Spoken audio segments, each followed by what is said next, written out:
Hi students, आज हम इस वीडियो में पढ़ने वाले हैं क्लास 10th का साइंस अध्याय 5 तत्वों का आवर्ती वर्गीकरण। तत्वों का आवर्ती वर्गीकरण यानी जितने भी तत्व हैं उसका वर्गीकरण पढ़ेंगे कि किस प्रकार वर्गीकरण किया गया है और क्यों किया गया है। तो इसके पहले थोड़ा सा पॉइंट है, हमारे आसपास के पदार्थ तत्व मिश्रण एवं यौगिक के रूप में उपस्थित रहते हैं। जितने भी पदार्थ हमारे आसपास हैं या तो तत्व हो सकता है, मिश्रण हो सकता है या यौगिक हो सकता है। ऐसे तत्व देखो, तत्व ऐसे पदार्थ जो एक ही प्रकार के अणुओं से मिलकर बने हैं तत्व कहलाते हैं। जैसे इसका एग्जाम्पल है सोना, चांदी, मैग्नीशियम, ये सब तत्व कहलाते हैं। अभी तक 118 तत्व ज्ञात हैं। जितने भी तत्व अभी तक खोजे गए हैं वो कुल 118 तत्व हैं। तो सबसे पहले इसका वर्गीकरण क्यों किया जाता है ये समझ लेते हैं। इस चैप्टर का नाम ये है कि तत्वों का आवर्ती वर्गीकरण। क्यों किया गया है वर्गीकरण? तो कोई भी पदार्थ, कोई भी चीज अगर अधिक संख्या में है तो उसका वर्गीकरण करना आवश्यक है। जैसे अगर आप जाएंगे किसी मेडिकल स्टोर पे तो वहाँ अगर कोई दवा आपको लेना है तो आप दवा का नाम बताएंगे। जैसे आपको पैरासीटामॉल लेना है तो टी से है, तो पैरासीटा यानी कि टी से है। तो जो मेडिकल वाले होते हैं वो तुरंत अपने मेडिकल में जाएंगे और उनको पता है कि टी अक्षर वाला दवा कहाँ लगा हुआ है, तो तुरंत जाएंगे वहां से और देखेंगे और दवा को लेकर चले जाएंगे। लेकिन अगर आपको खोजने के लिए कहा जाए कि आप जाइए, किसी दवा का नाम बता दिया जाए और पूरे मेडिकल में कहा जाए कि जाइए खोज कर लाइए, तो आप जल्दी नहीं खोज पाएंगे, बहुत परेशान हो जाएंगे। तो इसी प्रकार ये तत्व हैं, बहुत से तत्व हैं, तो सबका वर्गीकरण किया गया है। क्यों किया गया है? ये है कि वर्गीकरण की आवश्यकता क्यों पड़ी। तो तत्वों को सुव्यवस्थित ढंग से पढ़ने के लिए तथा उनके अध्ययन को आसान बनाने के लिए वर्गीकृत किया गया है।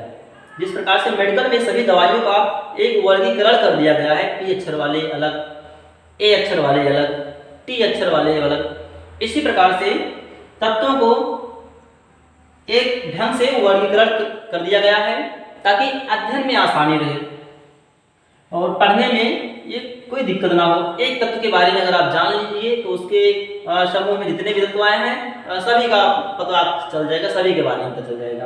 तो इसीलिए इसको अध्ययन को आसान बनाने के लिए इसका वर्गीकरण किया गया है। तो सबसे पहले जो वर्गीकरण स्टार्ट हुआ, डाबे राइनर ने स्टार्ट किया, जिसे कहा जाता है डाबे राइनर की त्रिक। तो इन्होंने कैसे बनाया अपना त्रिक? जब तत्वों को उनके बढ़ते हुए परमाणु भार, ये याद रहे कि बढ़ते हुए परमाणु भार, तत्वों का परमाणु भार, परमाणु क्रमांक अलग अलग होता है। तो जब तत्वों को बढ़ते हुए परमाणु भार के अनुसार क्रमवार लगाया जाए तो 3 तत्वों के समूह प्राप्त होते हैं जिन्हें त्रिक कहा गया। उस समय जब डाबे राइनर ने स्टार्ट किया तत्वों का वर्गीकरण तो लगभग 30 तत्व से भी कम ज्ञात थे। लेकिन किस प्रकार से ज्ञात किया कि 3 तत्वों का एक क्रम बनाया जिन्हें त्रिक कहा गया। त्रिक के मध्य तत्व का परमाणु भार अन्य 2 तत्वों के परमाणु भार का औसत होता है। जैसे इसका एग्जांपल एक लिया गया है यहाँ पर, nitrogen, sodium, potassium, lithium, sodium, potassium. Lithium और पोटेशियम किनारे हैं, बीच में है सोडियम, इसका परमाणु भार है 7, इसका परमाणु भार है 39।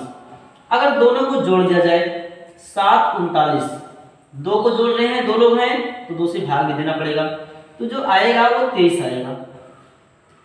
अर्थात इन दोनों का औसत अगर निकाला जाए तो बीच वाले का परमाणु भार अपने आप निकल कर चला आता है। तो इस प्रकार से इन्होंने जितने भी तत्व थे सभी का त्रिक बनाने के लिए प्रयास किया तो और त्रिक बनाया, जिसे कहा जाता है डाबे राइनर के त्रिक। तो यही 3 त्रिक बन पाए, lithium, sodium, potassium, calcium, स्ट्रांशियम, barium, chlorine, bromine, iodine. Lithium का और पोटेशियम का परमाणु भार जोड़ लिया जाए, इसका औसत निकाला जाए तो सोडियम के परमाणु भार के बराबर होता है।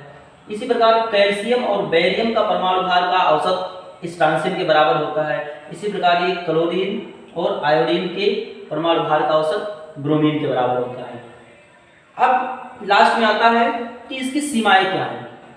तो जितने भी तत्व थे उस समय तक ज्ञात तत्वों में केवल 3 त्रिक ही ज्ञात कर सके।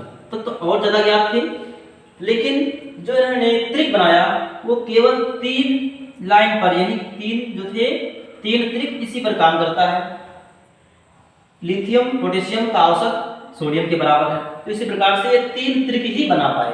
तो यही इनकी सीमाएं हैं। अब इसके बाद आगे हम लोग पढ़ते हैं, जो अगला आएगा वो न्यूलैंड्स के अष्टक सिद्धांत।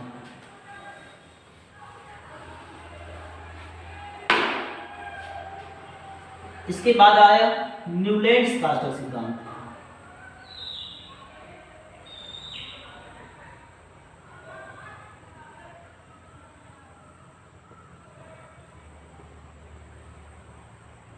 न्यूलैंड्स का अष्टक सिद्धांत।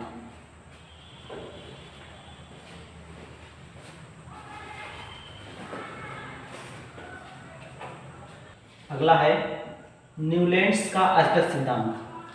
डाबे-वैगर के त्रिक के बाद न्यूलैंड्स का अष्टक सिद्धांत आया। न्यूलैंड्स ने तत्वों को बढ़ते परमाणु भार के क्रम में व्यवस्थित किया, तो पाया कि प्रत्येक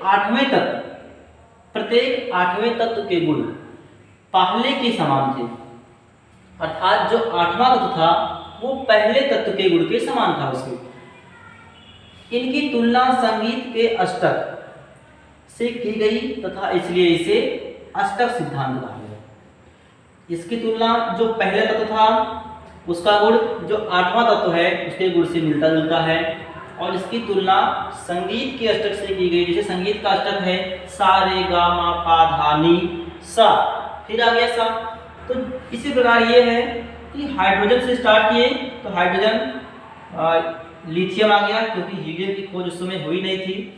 तो hydrogen, lithium, beryllium, boron, carbon, nitrogen, oxygen, और उसके बाद फिर फ्लोरीन आ गया। तो ये पहला तत्व है, दूसरा, तीसरा, चौथा, पांचवा, छठवां, सातवां। अब जो 8वां तत्व आया वो फिर पहले के नीचे चला आया।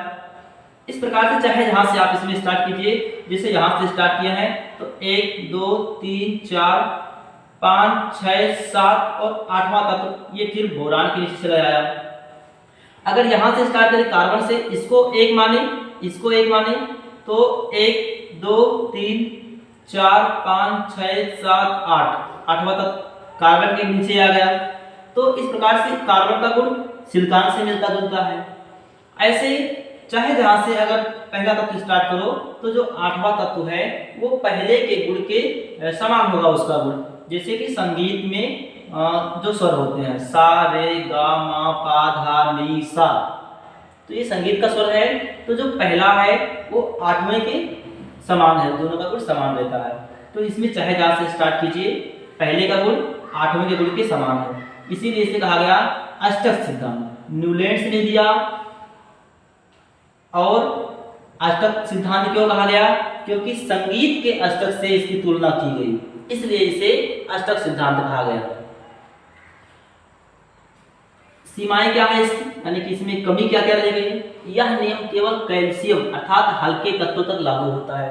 जिसे इसमें आप देख सकते हैं कि यहाँ कैल्शियम है, यहाँ हल्का तत्व है, यहाँ तक लागू है। इसके ऊपर देखिए इसका गुण तो मिलता जुलता है तीनों, बेरिलियम, मैग्नीशियम, कैल्शियम। इधर जो है ये एक ही समूह में, एक ही वर्ग में आ गए, ऐसे तत्व एक साथ आ गए जो जिनका गुण नहीं मिलता जुलता है फिर भी आ गए इसमें। तो ये नियम पूरे तत्वों पर लागू नहीं हुआ, केवल कैल्शियम अर्थात हल्के तत्वों तक लागू हुआ, इसके ऊपर ये नहीं लागू होता है। दूसरी सीमा क्या है कि नए तत्वों के गुण इस सारणी में मेल नहीं खाते थे। जो बाद में नए तत्वों की खोज हुई उनका गुण इस तत्वों में के साथ में जो इसका गुण है नहीं मेल खाता था। तीसरा है कि कहीं कहीं दो तत्व एक साथ थे, जैसे आप देख सकते हैं ये न्यूलैंड्स का अष्टक सिद्धांत के अनुसार ये सारणी बना गया है।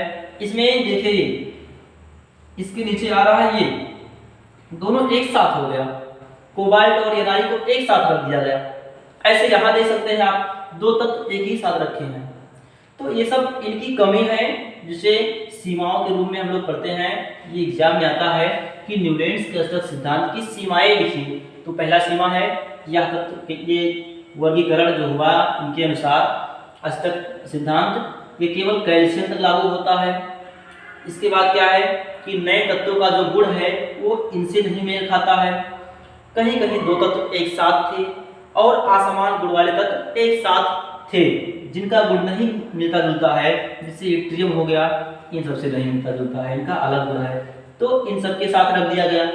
तो ये इसकी सीमाएं हैं। इसके बाद हम लोग पढ़ेंगे अगला जो वर्गीकरण है वो उसके बारे में जानेंगे, जिसे कहते हैं मेंडेलीव की आवर्त सारणी।